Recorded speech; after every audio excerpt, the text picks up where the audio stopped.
नाजरीन, पाकिस्तान और इसराइल दो ऐसी रियासतें हैं जो एक नजरिए पर बनी हैं। पाकिस्तान इस्लाम के नजरिए पे, जबकि इसराइल यहूदियत और सहूनियत के नजरिए पे।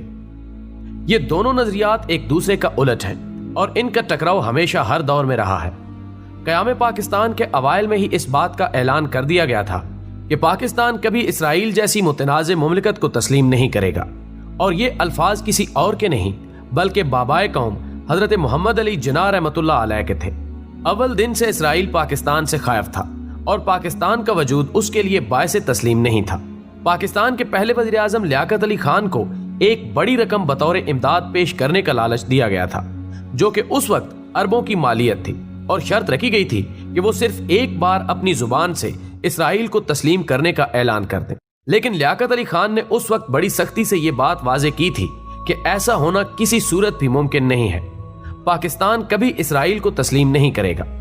अब यहां सवाल ये उठता है कि आखिर इसराइल को ऐसी भी क्या आफत आन पड़ी थी कि सारी दुनिया को छोड़कर इसराइल पाकिस्तान से ही खुद को क्यों तस्लीम करवाना चाहता था? ये बहुत ही आम सवालात हैं। ख़वातीनो हज़रात, पाकिस्तान बनने के चंद साल बाद इसराइल के वज़ीर आज़म ने इसराइली कौम को मुखातिब करके कहा था कि तुम्हें अरबों से कोई खतरा नहीं, तुम्हें खतरा सिर्फ पाकिस्तान से है। पाकिस्तान के वजूद को मिटाना होगा। यहां सोचने की बात यह है कि आखिर उस वक्त एक गरीब और परेशानियों और मसाइल से घिरे लुटे पटे एक मुल्क से किसी को क्या खतरा हो सकता था?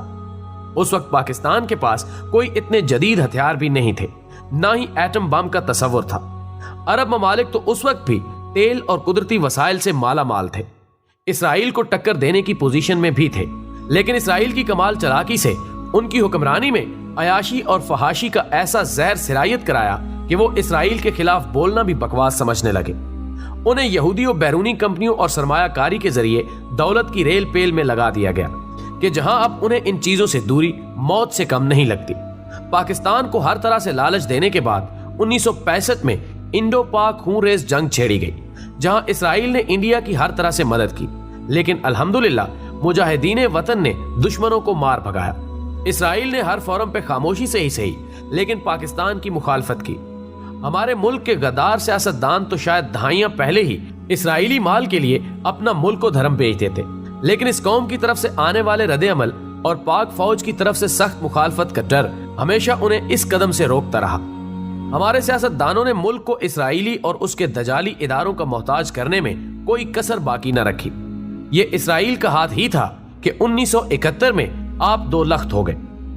IMF जैसे दजाली इदारों ने पाकिस्तान पर अपने खजानों के मुंह खोल दिए ताकि हमारे हुक्मरान खुल के माल मार सके और आखिर में इस मुल्क को लागर करके अपना मोहताज बना लिया जाए। हम लोग शायद हमारे नबी पाक सल्लल्लाहु अलैहि वसल्लम की अहादीस मुबारका को इतनी तवज्जो और समझ बूझ से नहीं पढ़ सके जितना कि यहूदी। न्यू वर्ल्ड ऑर्डर एक टर्म यूज की जाती है, हम लोग इस पे अक्सर बहस करते हैं, लेकिन इसका असल मतलब कम लोग ही जान पाते हैं। असल में न्यू वर्ल्ड ऑर्डर ही असल वजह है कि यहूदी पाकिस्तान के पीछे पड़े हैं कि कुछ भी ले लो लेकिन हमें तस्लीम कर लो। न्यू वर्ल्ड ऑर्डर एक ऐसा नजरिया है जो कि एक मजहब है जिसमें सिर्फ दजाल की हाकमियत है और यहूदी जो चाहें वही होगा। इस न्यू वर्ल्ड ऑर्डर के तहत दुनिया के हर मुल्क को उसके ताबे होना होगा और दुनिया के हर मुल्क को अपने आईन, अपने मजहब से दस्तबरदार होना होगा। सारी दुनिया का बस एक ही मजहब पे इत्तेफाक होगा, बदले में दुनिया जहान के खजाने आपके कदमों में होंगे और वही कुछ होगा जो दजाल और उसके चेलों की मर्जी होगी। अब सवाल यह है